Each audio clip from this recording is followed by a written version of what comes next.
Hello and welcome to another video, my little blue bunnies. I hope you're all well as always, and I hope you enjoy the video ahead and find it informative. Today I will be talking about the gaming industry from its origins to its current state in the modern world. Our journey begins in 1958 when William Higginbotham released a computerized tennis game. This soon opened doors to the golden age of video games between 1970s and 80s. This brought out classic games such as Pong, Space Invaders, Pac-Man, Donkey Kong, and Galaga. This is also where games started to be targeted for a young male audience, meaning many female characters were objectified in the process for their enjoyment. These characters were never the hero or strong, but instead were seen as damsels in distress and were the prize at the end. An example of this would be Donkey Kong, where Jumpman had to save Pauline. This is obviously the beginning of the Mario games and the trope of Princess Toadstool, otherwise known as Princess Peach, being kidnapped continuously. However, her character does get rewritten in a more powerful side, particularly in Super Smash Bros. Brawl, where they are seen as equals, and in the Super Mario Bros. Movie, where Peach saves Mario. Now, how were the games first played? Well, it wasn't via a video game console, but by arcade machines. Big, hunky machines that held one game for you to play once you paid a fee. Typically, this would be 25 cents in the US. You didn't play for prizes like arcades do nowadays, but you played to try and beat the highest score.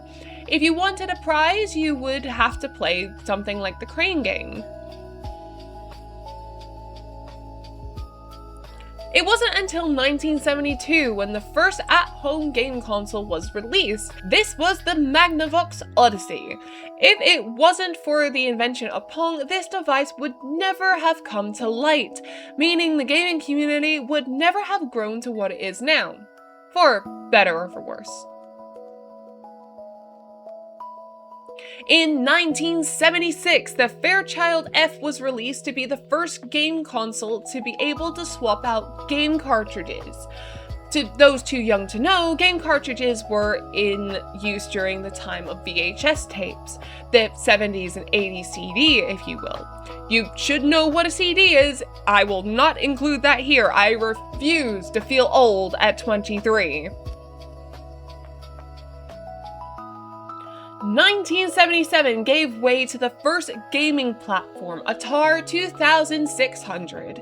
This became a staple in all living rooms and immediately made you the cool kid in your class if you had one. They were not the first to use swappable game cartridges, but they definitely made them the norm. Nintendo released their first entertainment system in 1985. This saved the gaming market when it was at its lowest point. It is a name even recognized today and brought forth games like Super Mario Bros., Mike Tyson Punch-Out!, Kirby's Adventures, and Ninja Gaiden. This was a more significant mark in gaming history. In the same year as Nintendo's debut, Tiger Electronics released the first handheld gaming device. Their first title for this device was Bowling. This was simplified and limited, but perfect for on-the-go gaming. Despite their limited capacity, the company still brought some big game franchises to their platform, such as Sonic 3, Street Fighter, Mortal Kombat, Castlevania, and Mario Bros. Sega Master System made its way into the gaming market the following year in 1986 with an 8-bit third-generation home video game console that was remodeled from the Sega Master 3 in Japan. This device contained a Zilog Z80A processor at 3.58 MHz, making the system much more powerful than the Nintendo's entertainment system. But it lacked the wealth of third-party support.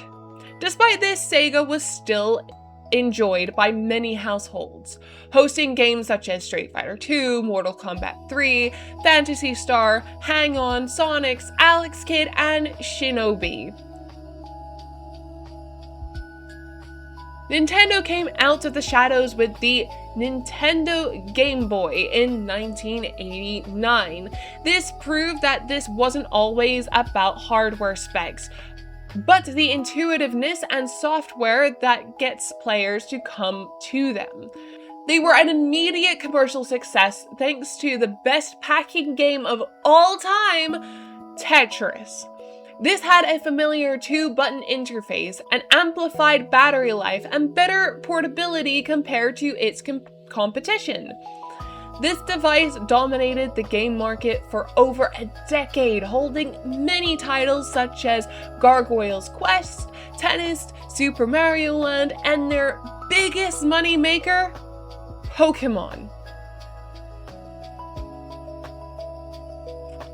1992 made way for the Sega CD, opening the doorway to CD-based gaming on the mainstream. This provided additional storage for game data compared to the traditional game cartridges. This led to showcasing full motion video and higher quality of audio. This all featured iconic titles like Night Trap, Sewer Shark, Lunar, Sonic CD, Earthworm Jim Special Edition, and Hideo Kojima's Snatcher.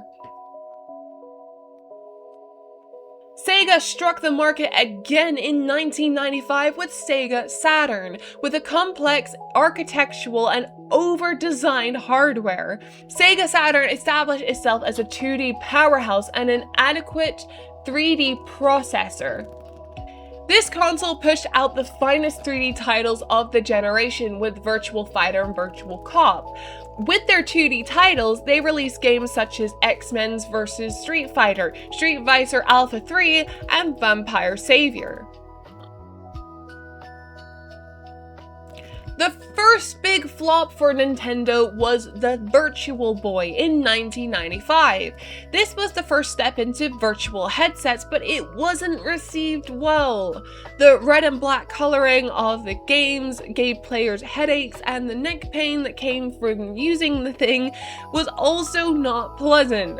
It was later discontinued in the same year of the release in Japan and in 1996 in America. Sony entered the gaming race in 1995 with the Sony PlayStation.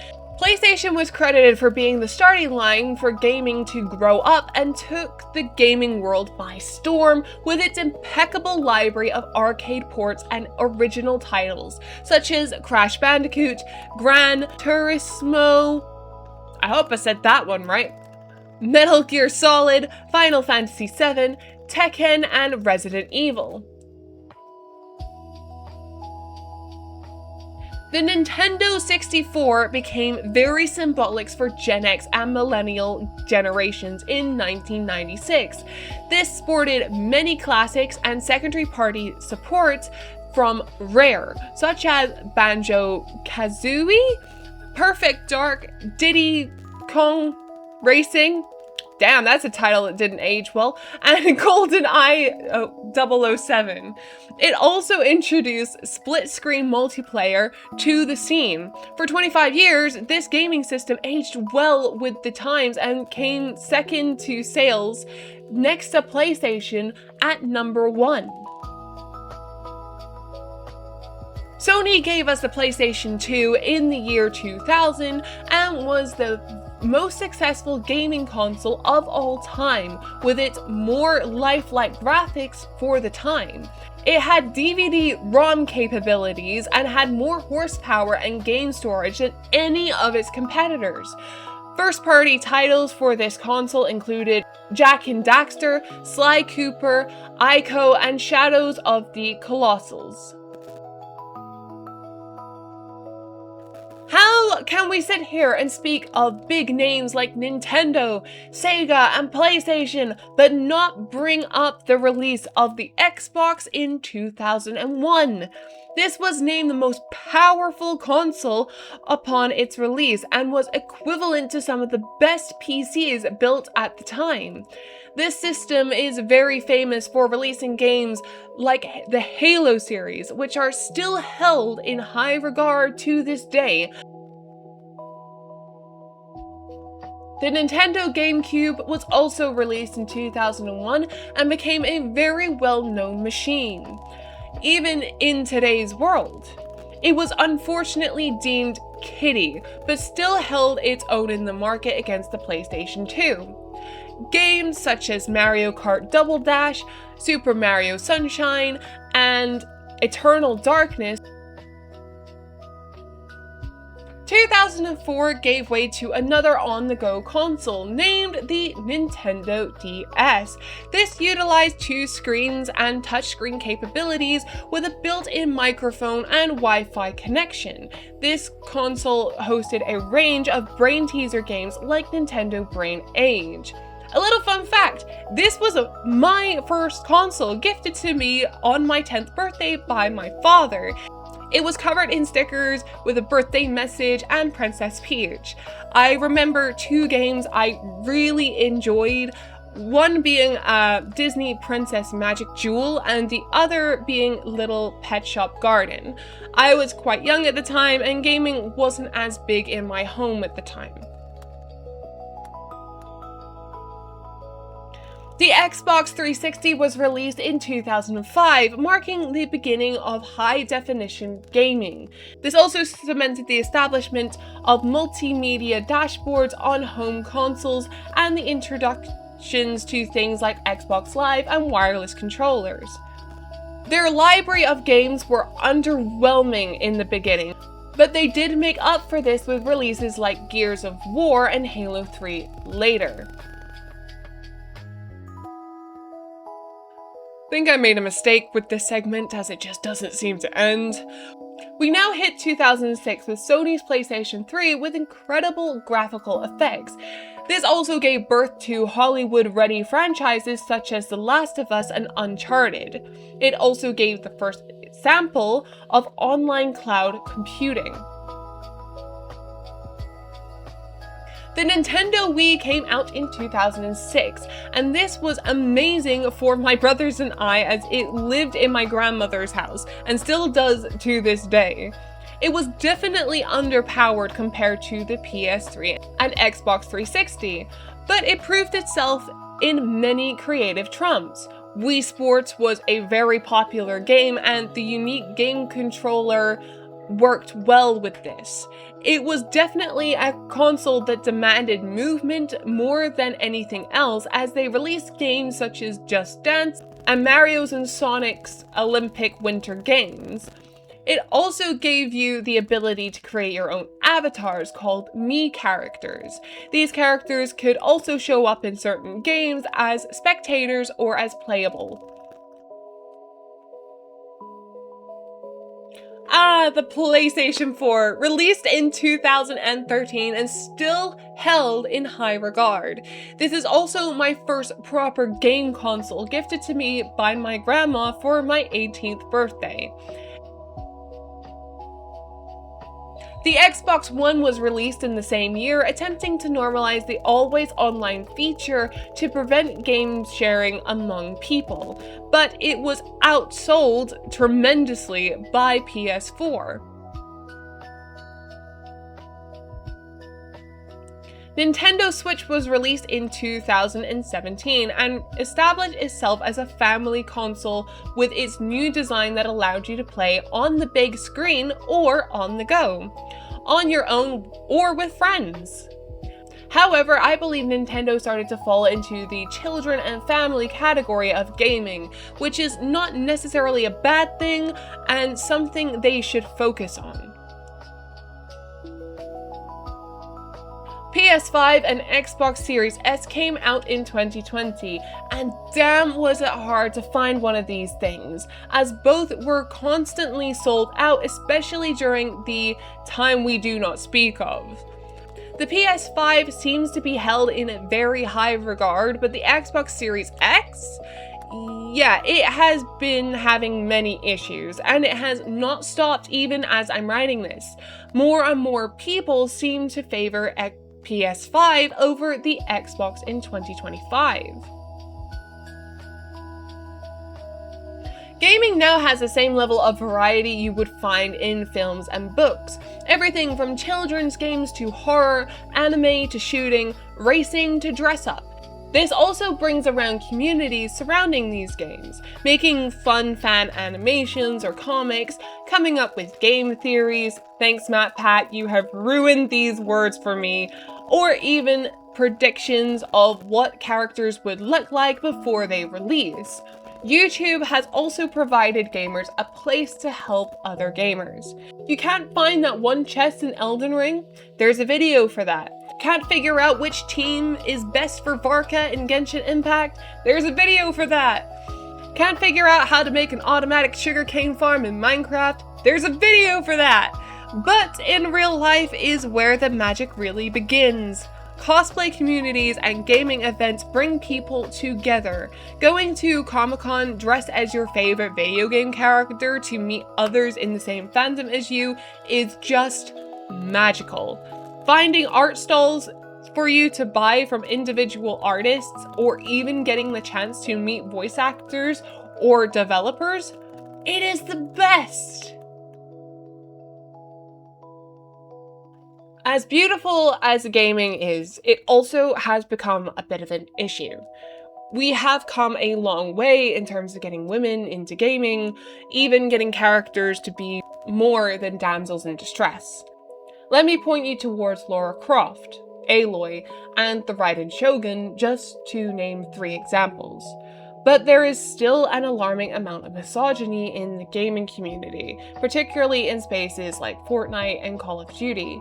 It does seem to mostly be young teenage boys and middle-aged men who don't have friends who will sit and tell women they are randomly paired with that they should go and make them a sandwich, how they would like to assault them and show them their place.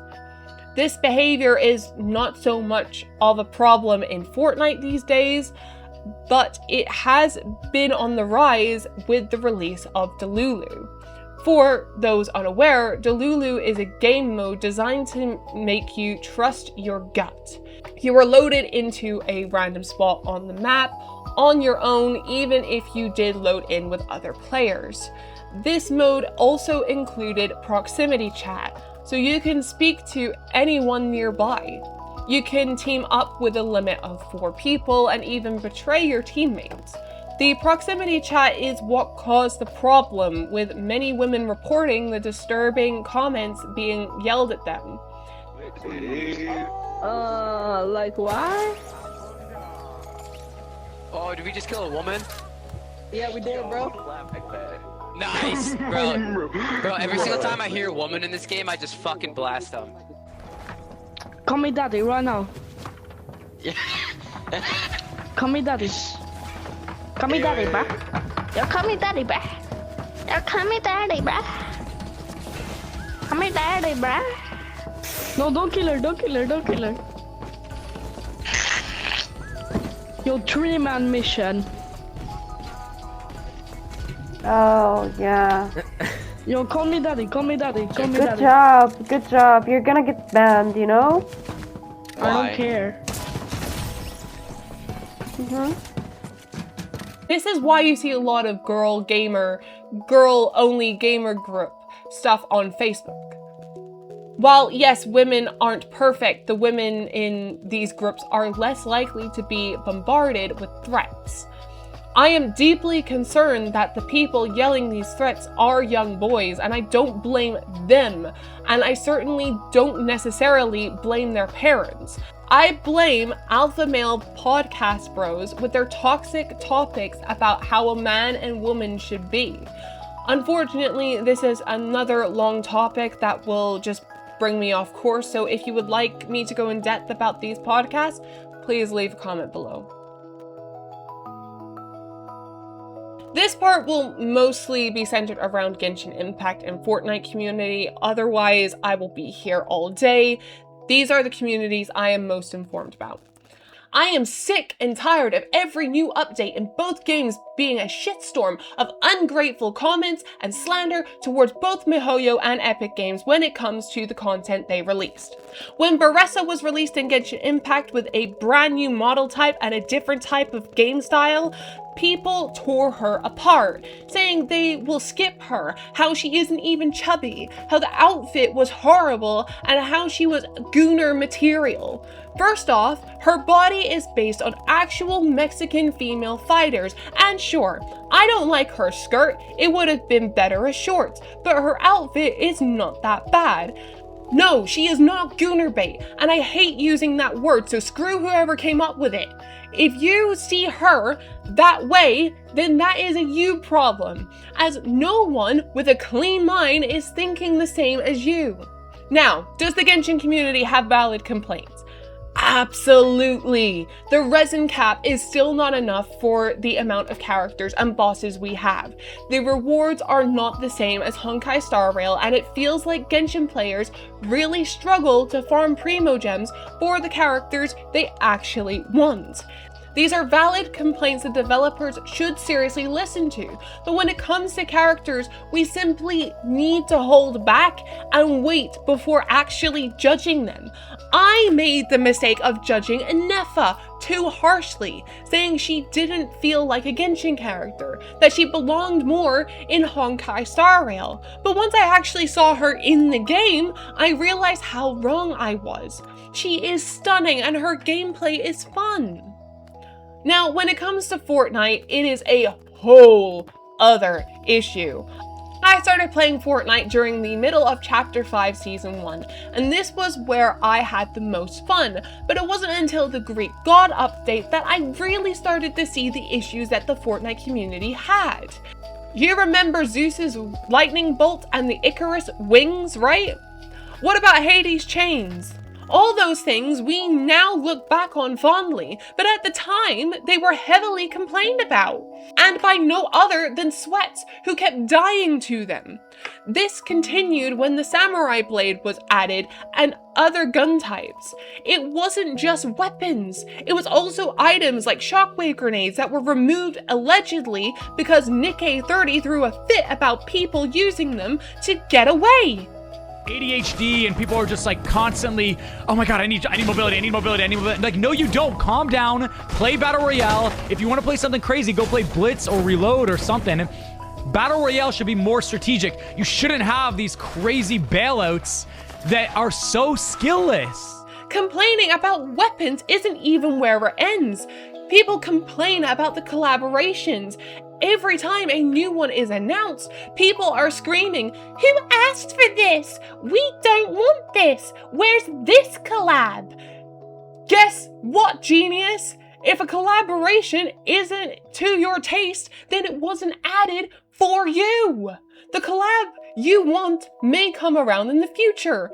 Fortnite has been hinting for years that they would add The Simpsons, and only added it in 2024 around the end of the year for the major live event, which was damn awesome, by the way. Holy crap.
I may sound contradictory here, given that I have criticized the Kim Kardashian collaboration with the recent collaboration with KSI and Baller League UK. I will have similar views, but that wasn't just me hating because of Kim. It was because of the controversy around her. Fortnite portrays itself as a company that avoids controversy, but yet keeps dipping their toes into the pond. Again, does the Fortnite community have valid complaints?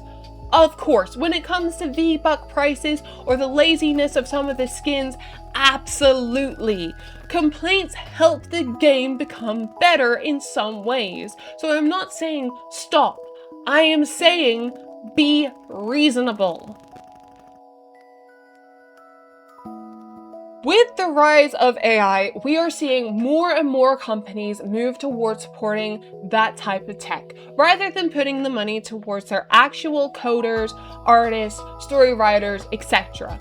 We are also seeing companies like PlayStation and Xbox create more and more bad decisions. Just listen to this.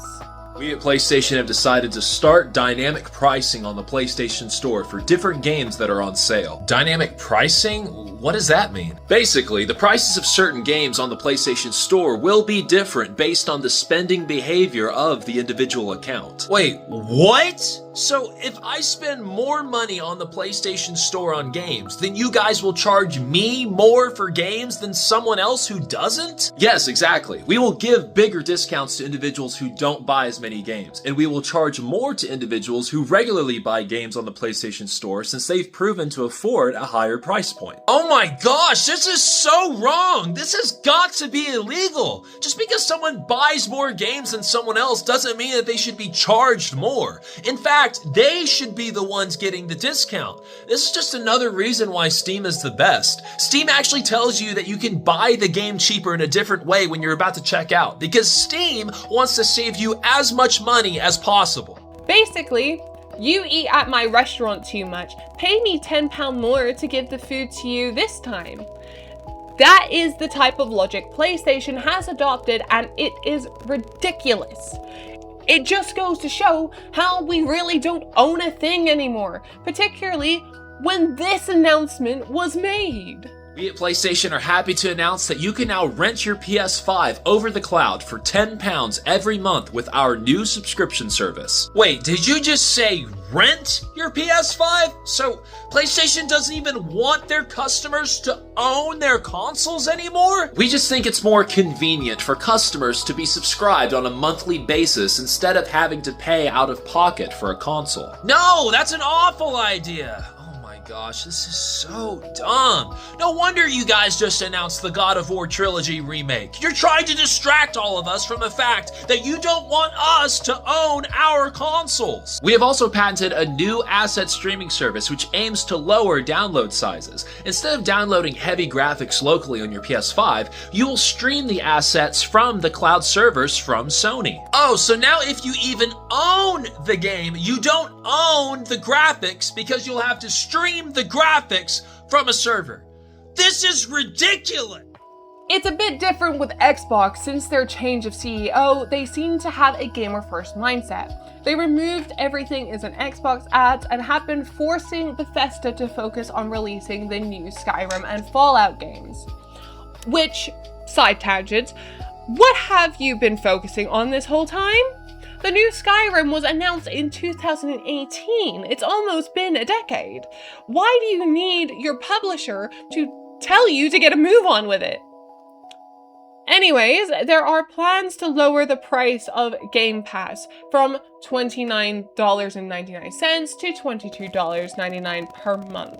Xbox is truly having the comeback of their lifetime right now. Asha Sharma came in and everyone, including me, doubted her because she didn't have a background in gaming, didn't play video games, and worse, came from a background of AI. But in the last 2 months, she not only lowered the price of Game Pass, said that AI slop doesn't have any place in gaming, and announced the new Xbox project Helix. But you know what I care about the most? post, what truly shows that she is here to play and stay for me, she is changing the title of Microsoft Gaming back to Xbox and is changing the logo back to green instead of this weird minimalistic corporate slop bullshit. And now many will see this as a small change, but I see this as a callback for Xbox to go back to the roots, to when making video games was the focus of the company. So my hopes are up for the future. She is planning to stop all development of Copilot on consoles, which is amazing news. This version of Copilot was originally meant to be able to play the game for you, which is wild to me.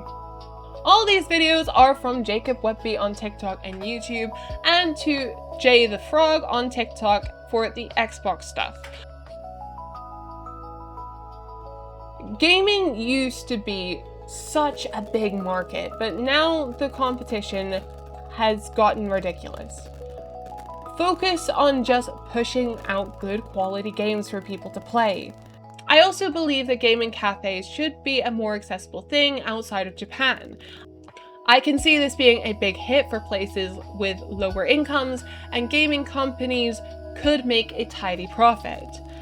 They literally have nothing to lose here by doing it. My little blue bunnies, I think this is my longest video yet, and it was a lot to get through.